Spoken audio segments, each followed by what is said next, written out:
Welcome back to the channel, everyone. My name is Blue Jaegers, and yes, this is the same day. Today we're going to do part 3 of my reaction to ANR and popular arguments for it. So we left off in this video. We'll rewind it a little bit. And we might be able to do some of the other video, because he has a part 2 on this. He has a part 2 on this series.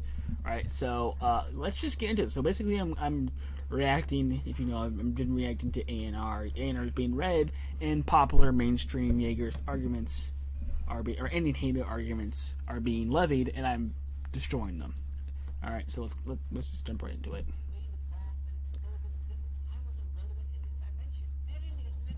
This is where we're going to start.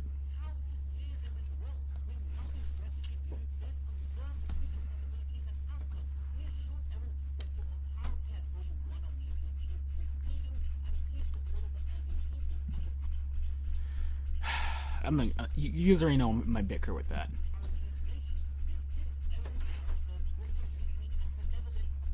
No, it doesn't. No, it doesn't. He's much more benevolent in the original version.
Where he always says this references something, but then it never is the right panel. Aaron's not talking in any of these panels.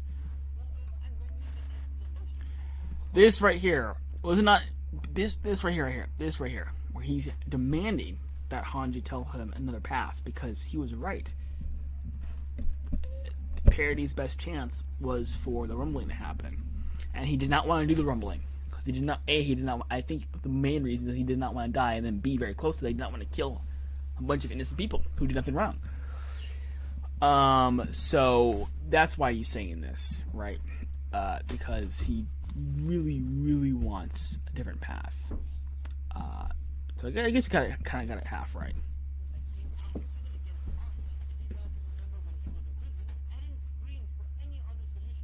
I do remember that. No, he realized, you know what?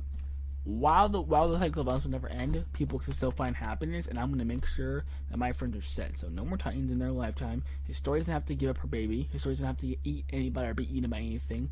Orange doesn't have to be doesn't have to die. Neither do Ryan and Annie. Connie gets to have his mom back, and Mikasa gets to live a long, happy life. That's what his plan was. His plan wasn't to have this fantastical, naive ideology where somehow destroying everyone but your compatriots would somehow result in world peace forever. And the reason why I keep saying forever is because, as I showed you in the last video, the military technology was highly advanced. So it must have been at least, it could have been 100 years, could have been longer than that, but he achieved peace for a very long time. World peace, presumably. Because 80% of humanity is now aliens, and they're living peacefully. So he created probably the most peaceful period in human history.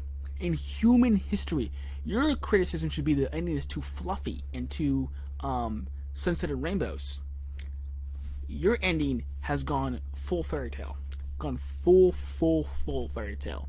Like, I would read ANR to my daughter when she's going to bed, because that is how ridiculous, to a 2-year-old daughter, because that is how idealistic and fluffy it is.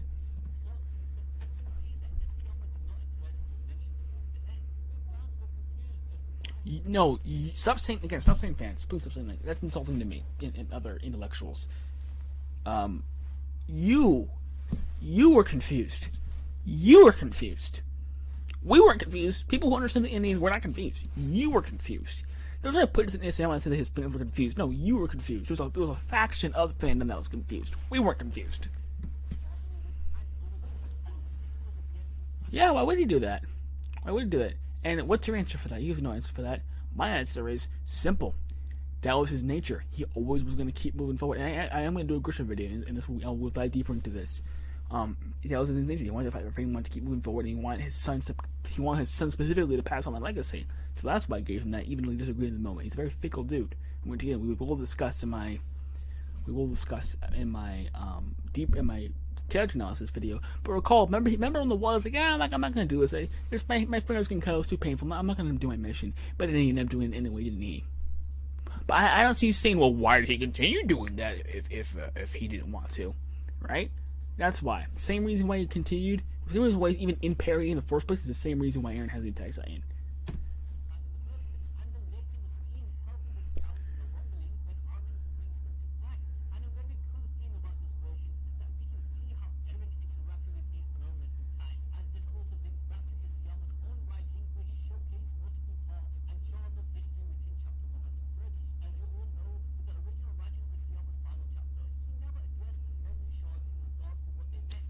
What? Okay, I really do not want to think low of you guys. I do think that you are a functioning individual, but that's just ridiculous. What do you mean? Yes, he did address it. They're memories. They're memories. They're all, when he kissed his hand, he saw all these memories. Okay. There's nothing to explain. What are you gonna say next? It wasn't explained. Why Mikasa didn't? Why Mikasa said your family? Is that not explained too? Is your next video going to be why? There's a plot to say why did Mikasa say that Aaron's stealing when she really loves him like a husband? Why? Plot inconsistency. No. Oh God, it's not plot inconsistency. He did address it. It's his father's memories.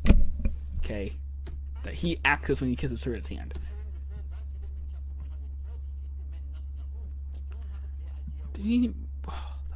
Like, seriously, bro, do you seriously not understand the story that much? It didn't mean something. That's what he saw. He saw that.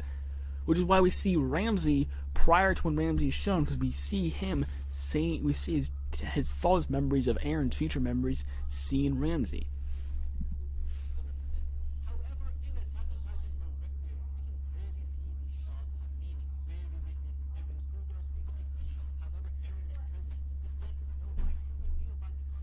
We already knew why, though.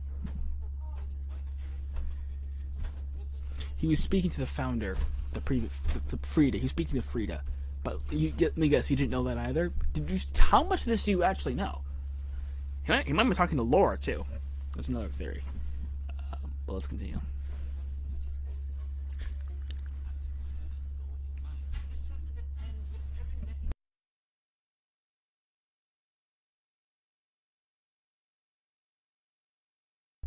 Oh, but that's not plot inconvenience. Okay.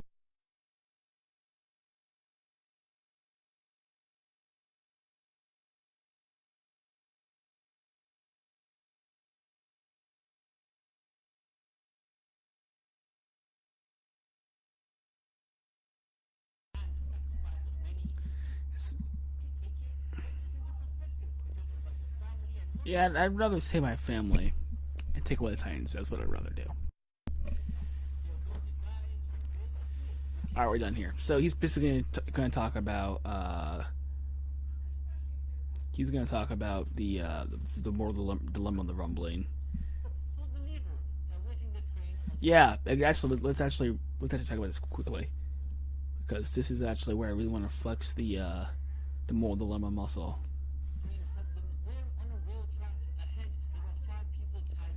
Mm-hmm.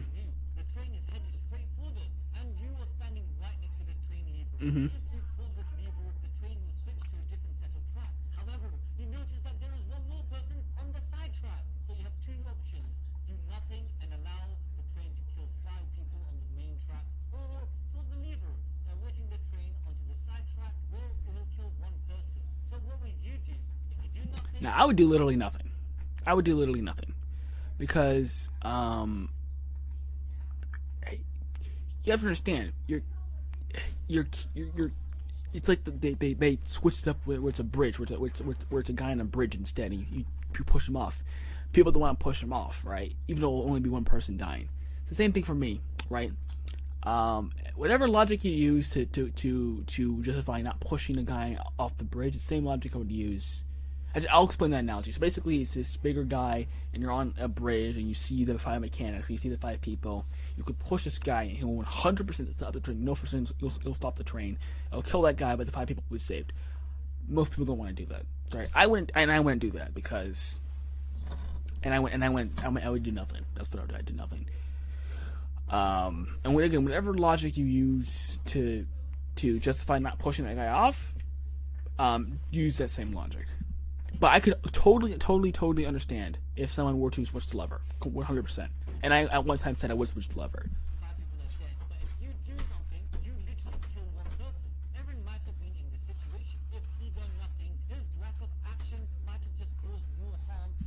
No, no one's gonna top you, bro. You killed around 1 billion people, and that's the lowest. That's the lowest estimate I've heard.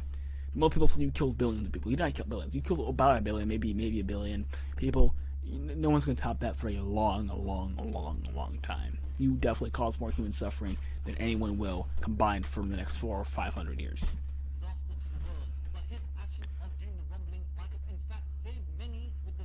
No. And again, he brings this up in like 130. He says, me sacrificing parity for the world is unfair because more people are going to die outside than inside. He says that outright. I'm glad I watched the rest of this. Completely retcons Aaron character, completely makes that line meaningless. And we're done here. So, that was just the rest of that video. And we are now going to go to part 2. So it's a part 2. And it's called Peak Fiction. That's the title. Look, new ending equals peak fiction. God, you people make me sick. Make me want to vomit. Just like Aaron said over there. Just looking at you makes my insides churn. You're a pest. A revolting, oversized pest, bro. And I don't even want to listen to his intro either. I know, I'm salty. I'm a salty guy about this, but I just can't stand the disrespect of Isayama. I can't stand it. And yes, I'm aware he said it was fine. Yes, I'm aware people make fan fictions. What I'm against, and what angers me to my very core, is that you people think that somehow your headcanons are wiser and more intelligent than Isayama, and you think that Isayama's working on this since 2005. You think that somehow you coming along in 2022, you all said no better, right? You don't know anything about anything. Very, very, very, very, very few people on this earth could do what Isayama has done. Not even the writer of Death Note, which we all agree is a great show, very great show. Most of us agree we couldn't write something like that. It's very complicated. That guy can't hold a candle to Isayama, and most people agree with that, right? So please, it is disrespectful. It is disrespectful. It's like going into Gordon Ramsay's. It's like going to Gordon Ramsay's house. He serves you a beef Wellington, right? Or he makes a beef Wellington, amazing. You have bad taste, you don't like it, so then you go and you remake it and say, oh, this is the better version of beef Wellington. No, he's Gordon Ramsay. You're a nobody. What have you done? Well, let's see your dish. Oh, it's trash. Throw it away. You can yeet it out of the window. That's why I think it's disrespectful, and that's why I'm so salty about this.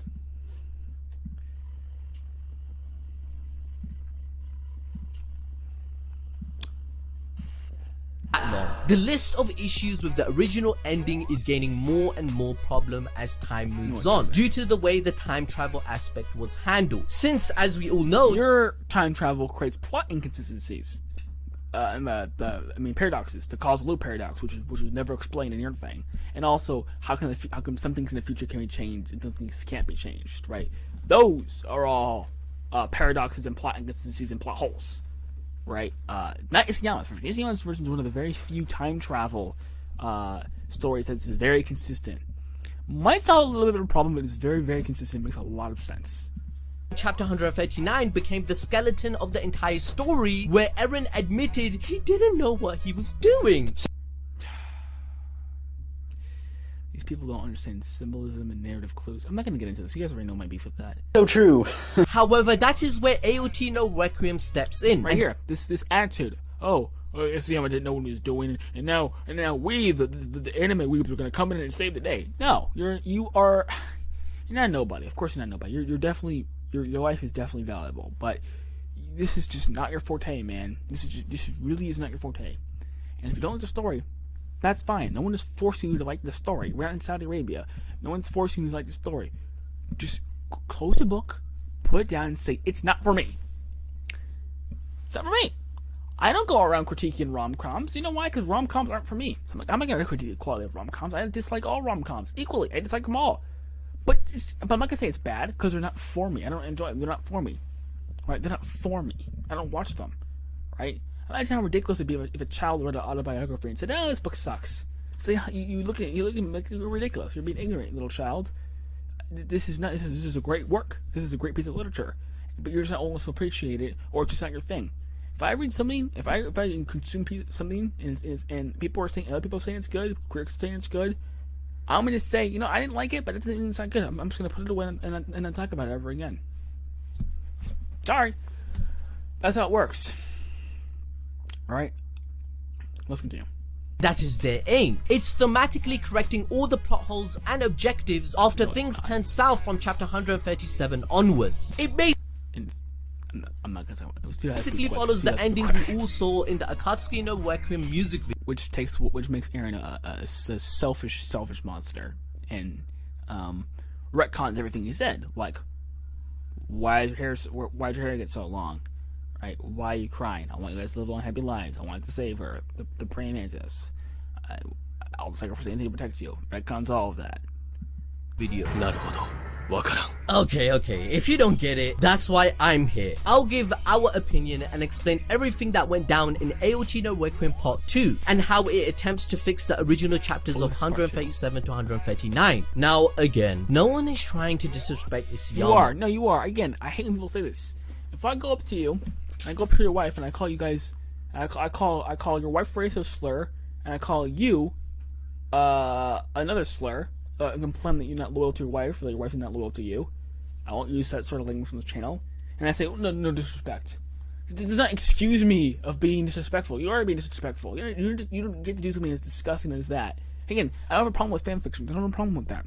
Because when people make deranged, terrible fanfictions that are awful and mean nothing, they don't parade it around acting like it's better and acting like it's all consistencies. They say, this is my weird thing. I know it's inferior in every way to Attack on Titan, but I like it. That's perfectly fine. Claim fanfiction. But you're parading around acting like you're a replacement for Isayama. You're not a replacement for Isayama. Isayama is a once in a generation, maybe not once in a generation. There's a lot of good writers, right? And a lot of good writers exist together at the same time. So maybe not once in a generation, but he's a very, very special writer, and he will not be eclipsed easily. And especially the anime. The anime is I mean, it is the best anime, and the story is portrayed so much more powerfully in the anime. So don't try to act like you're better than him, that you're equal to him, that you're anywhere near him. You're there to simply enjoy his content. And again, if you don't enjoy his content, I know people don't enjoy his content.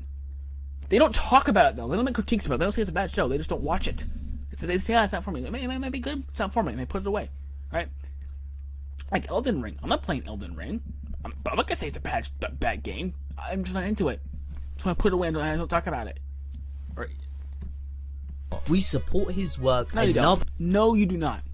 You would wish for him to rip up his work, throw it away, and you'd be cheering. You'd be cheering if the anime got an original ending that he didn't want, because he said he doesn't want an anime original ending. He likes Simp Eren. I told you, you know this. You have all these interviews, but for some reason you don't know that he said Eren's back when Simp Eren was shown. He said Eren's back. He loves that panel, and you want to take that away from him. You do not support his work. You don't have to support his work. Just stop saying he's not being disrespectful. Stop saying support his work. Stop lying. Again, you're like Hanji. She's like, everything I do is for people of parody. You hate that. I hate that. Don't be Hanji. AOT, and we all only hope for the best for him, especially since he himself supports fan projects, which he stated in an I don't care if it's most fan projects, okay? He takes a bunch of unnecessary criticism from you people. Your criticism is invalid, and it makes no sense, and is poorly constructed. And he's a very, very humble guy. Very humble guy. So he takes crap from you, and other people like you. So no, I don't care what he said. You're being disrespectful. You're being grotesque. And I don't want him to die like not Larry Fitzgerald. Well, I forgot his first name, but Fitzgerald, the author of The Great Gatsby. I don't want him dying thinking he's a failure because he did something incredible, just like Fitzgerald did with The Great Gatsby. And you're trying to take that away from him. But imagine if all those critics who wrote those bad reviews of The Great Gatsby were prancing around making their own version of The Great Gatsby. How disgusting would that be? And then saying that they supported Fitzgerald's work. I mean, they weren't being disrespectful. Interview. Rather, this project stems from passion and was made by fans that it stems from your perception of who the characters are, and you're not trying to actually understand what the story is because you don't want to understand. Such a huge love for the series that they decided to spend. Again, you love this fake pseudo chat persona. That's what you like. You like the hype train. That's what you like. You don't actually like the core messaging and themes. Their talents and hard work to make something that is non-profit to appease fans that want the original ending Isayama intended but changed last minute. This is not, I gotta tell you guys a billion times, one of the biggest myths, one of the biggest shields these people hide behind. Said, oh, he changed the ending, so we're supporting his original ending. No, he didn't. He did not change anything. I told you. Again, you manga only should get this. We see Aaron's decapitated point of view. The first chapter, we see the headaches in the first chapters, right? We see the praying mantis eating the mosquito or the moth or whatever, right? I think there's even I haven't been able to find it, but there's even a cross on Aaron on the tree, right? I mean, that's his grave. We have all this proof that he's going to die, and he was going to die, and then the plans were going to be gone, but you just cannot accept it. And you can't accept it because if you say, this is the end of the Isayama plan, this is the end of the Isayama wanted, then you're in a pickle where you can't say you respect Isayama and at the same time say that you're making this garbage. He did not change the ending last minute. And yes, I know about those interviews. Don't come at me. I've known about those interviews for years. That should always be a hint. We know he changed the ending since like 2013. Okay, he did not change the ending in any major way after 2013 or around that time. Okay, it was the ending he wanted. Okay, and unless the ending you wanted, which he said was like The Mist, which everyone dies, which is exactly what you did not want. You want more people to survive than die, right? Then what you're the whole train thing, everyone would have died, and it would presumably have all been for nothing, because he says it will end like The Mist. Okay, so there's that. This is an ending to please a certain group of fans. Now, as I've said, he wanted to please everyone. That's the other thing. He wanted to please everyone. He left it so ambiguous, and he says this through Goth Mikasa. He left it so ambiguous because he wanted to everyone had their own interpretation, and he said he thought the ending would please everybody. He was so naive. He thought the ending would. And yes, that he is naive. He thought the ending would please everyone. Little did he know how wrong he was. This is part 2. Please watch part 1 being displayed right now and come back to binge watch this video so that you can enjoy the story and understand what the frick I'm gonna say. So part 2 begins with child Eren we see from chapter 1. Remember, Eren was having a long dream under the tree where he woke up crying and remembered a different version of Mikasa. Attack on Titan Requiem part 1 fixed the cyclic nature of... Because she killed him with a blouse on. It's not a coincidence that she's wearing the same blouse when she's fighting in real life to when she's in the cabin in the woods. She's wearing the exact same clothes. She might even have a scar on her face. Okay? Different version of Mikasa. Tattling herself. Of the original story, where Eren with the founding Titan powers explains to his younger self the truth regarding the origin of the worm, the suffering of Ymir Fritz, the paths, and their ultimate goal for freedom. Armin entered the paths world at the end of part 1, which is linked back to the original chapter 136, where he was eaten by Ymir Fritz. The innocence of younger Eren is then beautifully portrayed through his expressions and the dialogue regarding their original dream from childhood. Eaten. Oh, I'm just gonna plug my computer back in. Hold on a second.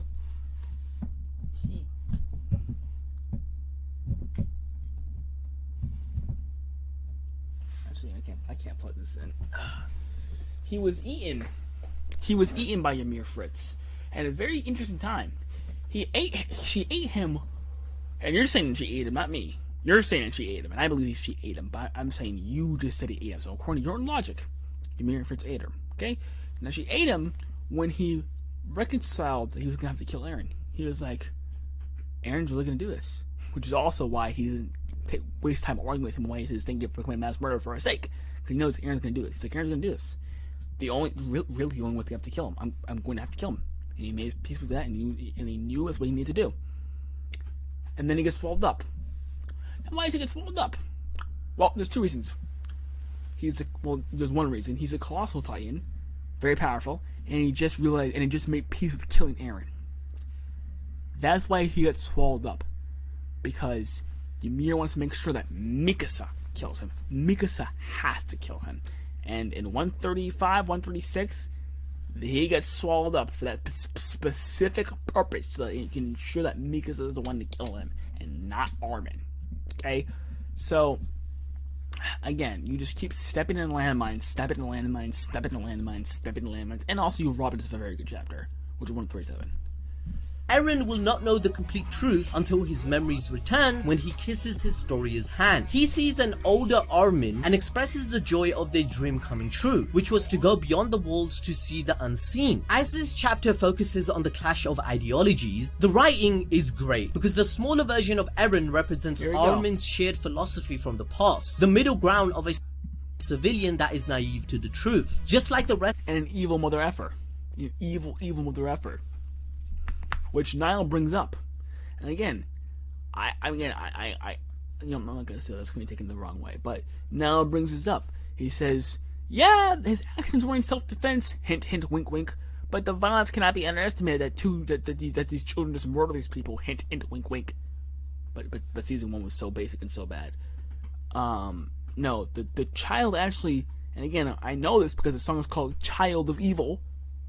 The child symbolizes his selfish desire for freedom and his insatiable thirst for freedom. Well, pseudo-freedom, because it's not actual freedom. That's what it symbolizes. That's why he frowns. Right? That's why he frowns. He's not an adult on top of the Titan saying freedom. Right? He's a child on top of the Titan saying freedom. Then he frowns when Armin is there to confront him. Because that is not what Armin was talking about, and Eren was an evil dude even back then. Rest of the world Armin has chosen to save. However, Armin realizes that their original goal was wrong, and that Eren from a young age was corrupted, almost like a monster that he was blind in seeing, because Eren's claim of wanting to destroy their enemies stemmed from childhood, which correlated in his determination for freedom. Armin thinks this is wrong, with the new information he gained throughout his journey. He knew this was wrong a long time ago, and he's been debating with them for a long time. I would simply like to ask, why all this time he chooses to bring this up now? He comes to understand that all humans share the same pain and are equal. Humans shouldn't go through what they did as children since they are ignorant of the truth. Eren will be making people lose their parents just as he did. All this has already been said multiple times. That's why I keep saying. All this stuff has been said multiple times. This is why he does not waste his time arguing with him after. Okay? Because he knows. Eren knows all this information, knows exactly what he's going to do, but he's going to do it anyway. There's no reason to argue. Therefore making the vicious scars run deep within the next generation. On the other hand, Eren is more inclined to believe the rumbling is the only way, as his journey pushed him into this position. Remember in part 1, we were told that Eren tried to find any path or way to stop the rumbling from occurring using the founding Titan powers. In the end, Eren finds out that there is only one way that searching for goal of How would that freak her? That was also never explained. How? The Mikasa thing makes sense. This makes no sense whatsoever. freedom and end the shackled fate of all Eldian people. So think about Doctor Strange in Infinity War, where he told Iron Man there's only one time. Are you serious? This is, again, that's why I say it's a complete downgrade. Are you seriously comparing this to freaking Infinity War? As if Infinity War can hold a candle to this story? You can't. It just can't. I'm sorry, it can't. Let's continue. Timeline that they can play out to defeat Thanos. Armin walks away from child Eren as he shouts out to him that he will never accept this, and the artists of AOT No Requiem purposely make Armin use the same face of anger as Eren. Oh, juxtaposition, parallels. That's never been done before. From chapter 121. So this is to symbolically show their parallels and contrasting ideologies, as he asks Eren what part of any of this is freedom. Part 2 of this new ending heavily focuses on the clash of ideals between the main protagonists. I know it does, and that's what pisses me off most about it. Because, it makes no sense for him to do this. This is his friend. Someone he shared literal hopes and dreams with. And he knows that Eren knows all the information that he is giving him. So why, oh why would he waste his very last moments with him doing this? That's my critique of why they're doing it. Again, you're saying he's not going to die in this version. I understand that. But in 139, he is. That's why. And why they're bickering about ideologies again, when this has been shoved down our throats for the entirety of the last arc, in this arc. Why is this still happening? I do not know why it's happening. And it's very infuriating, because this is pretty much just filler at this point, as neither of them are morally correct depending on your stance. Eren in chapter 121 used the same expression as Armin after hearing Frieda restate that as long as they remain ignorant and accept the world's rage, yeah, notice how she was purple eyes and is being manipulated. Eldians will be the only ones having to die. This of course enraged Eren because he wants to free his people and land. He hates the fact that Eldians are forcefully sacrificed, all for the result of being called devils for over 2,000 years, for a sin that they did not commit, for a war that they do not want, and their Eldian leaders expect them and force them to stay ignorant. Whilst Armin, he gets angry clashing with Eren's actions, that he is using the rumbling for his own selfish desire of freedom, which in my opinion it kind of doesn't make any sense in the bigger picture, because Armin is clearly ignorant of Eren's knowledge. He doesn't possess the powers and memories that Eren has. Technically speaking, Eren isn't even human at this point. He transcends the mind and planetary physics and meaning. He's almost like a commie or a prophet. So in some twisted way, Eren is a necessary evil that has to free Ymir from the Profs so that humanity can move on from. I still want to know how this somehow frees Ymir. This is never explained. Maybe we'll get explained later on. But from my reckoning, this is yet to get explained how I'm killing everyone is somehow freeing her. And why she even chose to enslave herself to the king in the first place. Using Titan powers ever again. Remember that the curse of Ymir cannot be removed without her being free. This is because we know Ymir Fritz wants to be free and loved just like every other human, as Armin puts it. On top of that, Armin in the original ending doesn't even provide a viable or new solution to, because there is no solution. I keep trying to explain to you people. It's saying this is done over and over again. And again, the very last point, they said, yeah, he was right the entire time. The fight will disappear unless we do or they do. It's not gonna end. Okay? So there is no viable solution, which is why he doesn't waste his time arguing with him. Now he's starting to get it. Now he's starting to click. That's why he just thanks him for his service and then goes about his merry way. Okay? Because there is no counter argument. That he believes, again, the Alliance believes that Parity should be sacrificed for the rest of the world, and Eren believes no. He believes that his friends should take priority over the rest of the world, and I lean towards more towards Eren. I agree with him on that one. But I respect the hell out of both of these men, because both of these men made genuine sacrifices to do what they thought was right, which is why he says, and again, this is why in the song it says, one of the reasons why it says, basically, it's something along the lines of, I won't doubt my actions because I believe strongly that believing in yourself is the right thing to do. Okay? And that's where he does to keep himself centered in this, in all this craziness. But let's continue. Present to Eren. He uses words. He's trying to use Naruto's speech no jutsu, right? So AOT no Requiem beautifully addresses this as it portrays Eren stating this fact, that Armin and his wonderful speeches have been... and no amount of violence is also going to... Okay, we're gonna close this up soon, hopefully. But what he's missing here is he's saying we've been at each other's throats for 2,000 years. No amount of talk is gonna make that go away. I agree. We can also change this to say we've been at war and violence and killing for 2,000 years. No amount of violence is gonna make that all go away, right? Because they've been genociding each other, killing each other, waging wars for 2,000 years. It hasn't gone away. Why all of a sudden would your mass rumbling change anything? But this is how shallow people think. And this would honestly ruin the ending. This garbage. Again, I'm not saying 139 is perfect. I would say 139 is a 6 out of 10, maybe 7 out of 10. Right? That's what I would say. And I love the ending. I love the story. I love Isayama. But I'd say, objectively speaking, it's a 6 out of 10, 7 out of 10. Right? Because, again, there was some serious problems with it. None of them are narrative or plot problems, though. Or character problems. None of those were problems. It was all execution and delivery. Right? But this line is this is a 3 out of 10 wits line right here. Useless for 2,000 years. It doesn't make a difference to people that are locked into their beliefs until the reality is torn down. The veil that has covered the truth from humanity has to be burnt so that a new picture can be painted for them to see what reality truly is. This is why in the chapter we see Eren remember Tiber and his speech when he invaded Mali. Tiber was creating mass hysteria and propaganda with the lies that he was completely right though. Like he was like legitimately right. It wasn't propaganda and mass hysteria. He was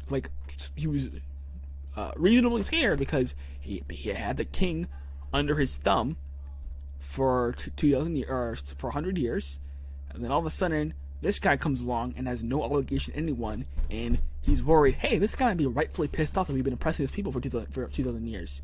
He might fight back. He might kill us all, and he did. That's exactly what he did. So it was not mass hysteria of fear. He was telling the truth, and he was voicing a legitimate concern throughout history, which proved his point that words can only go so far. Living under violence can also only go so far.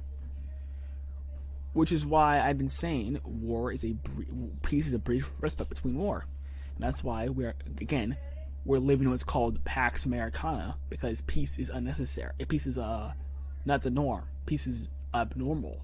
So it's special that we're living in a peaceful time. That's why it gets a name to it, Pax Americana. Right? So this is utter nonsense that this would change anything. Question of someone else should never be accepted according to Eren, since the motif throughout the entire series is look at this art though. I mean, you gotta love when you have season 1 or flashbacks and you get this art. This has been the only legitimate criticism of Isayama's, this crap right here. Oh man, look at this. Whew. Regarding this aspect that another cool thing that I love about Attack on Titan in this arc is this line right here. We were all cheering him on. We were all like, yeah, rah rah rah. This is great. You're right on. Fight for your freedom, right? But what the stories that are trying to teach us is that this mentality, while it's completely justified and is in a sense right, is not going to make you happy. Finding joy and happiness and goodness in whatever situation you're in is actually going to give you happiness. And that's a really powerful message. And again, it's not done in a corny way, because we're all like, yeah, yes, Eren, go and fight for your freedom. But we soon see how wrong it is. And again, if any other person says this, it's like a fake deep quote, right? Have you seen those fake deep quotes, right? That he pretty much made a fake deep quote actually deep by going through it, because whenever some fluffy idealistic saying gets tossed out, there's always a bunch of arguments, valid arguments, that get tossed right back at it. And this one addresses every single one of them head on and then flips it on its head. And then you go, oh. So it's very, very, very good. Shit. Remember when Eren loses his control of his Titan in the Trust arc? Armin stabs him and asks him why he seeks freedom outside the walls. He answers, it's my birthright, because I was born into this world. Which is destructive. And it makes him a better person. This is why it makes sense that Eren is determined to build But on blood, I will end this war. Okay, this video's gone on for far too long. This video's over. Mission for 4 minutes. Okay, listen. Closing statements. We're gonna get into the rest of the video tomorrow. But on blood, I will end this war. Not only is this glorifying violence, which again is not necessarily a problem in and of itself. It's a problem when that violence, especially when it involves innocent people, solves literally nothing. But on blood, I'll end this war, he says. It's supposed to be some cool hype train scene. This is why I say ANR is complete trash. ANR is utter garbage. It is a dumpster fire. And I hope this line right here, this is supposed to be some pseudo Chad melodramatic line. I hope this line proves to you how ridiculous it is. No, blood never ends wars. You know how I know that, punk? I've said this over and over again. We stopped the war with blood. We stopped that. In the Revolutionary War, we stopped it with blood. Then what happened? The freaking Brits started messing with us again in 1812. We killed a lot of people. Stopped it with blood. Then the Civil War happened. We stopped it with blood, right? And then if you think there's not going to be another war on these soils, you're dead wrong. And actually, we can actually go further down the line. Then we started invading Mexico. We started invading Cuba. We started getting a war with Cuba, right? Didn't all this happen? Blood does not end. Blood does not end wars. You know what ends wars? You know what ends wars? You know what really ends wars?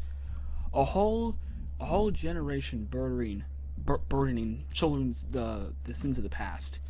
That's what ends the cycle of violence. That's what stops the cycle of violence. And yes, since the devil lives inside all of us, it will happen again. Even if they do burn the sins of the past, it will happen again because they're evil. But you can still find joy in the world. Right? The world is cruel, but it is also beautiful. Enjoy taking a run on a warm summer day. Enjoy reading a book when it's raining outside, and that will be your happiness. That will be your freedom. But this blood is a solution to all your problems. Violence will end war. You're completely wrong, and you're idealistic and you're narrow-minded, just like Zeke. You're just like Zeke. Honestly, Zeke's plan is better than your plan. Honestly, I'm telling you, it's better than your plan. Your plan sucks, and the story sucks, and its messaging sucks because its messaging is literally kill people, because that will solve all your problems. Kill everybody, because that will solve all your problems. It's like those memes, right? There can't be any racism if there's no racists. Ha ha ha ha ha. Those are all supposed to be like funny, like ha ha ha, yeah, right. They're taking that seriously. They're like, yes, Aaron, yes, there's going to be no racism if there's only one race. Ha ha ha. Right? And you're naive. Obviously, you're naive if you think that. All right, so I've been Beluga the Jaegers. Please like and subscribe, share with your friends. If you disagree with me, I had a very assertive individual comment on one of my videos saying, "Cry, we can remake the ending if you want to." And if you think the same, go ahead. Comment down below. And if you want to come on my show, you can come on Thursdays and Fridays. All right, peace out.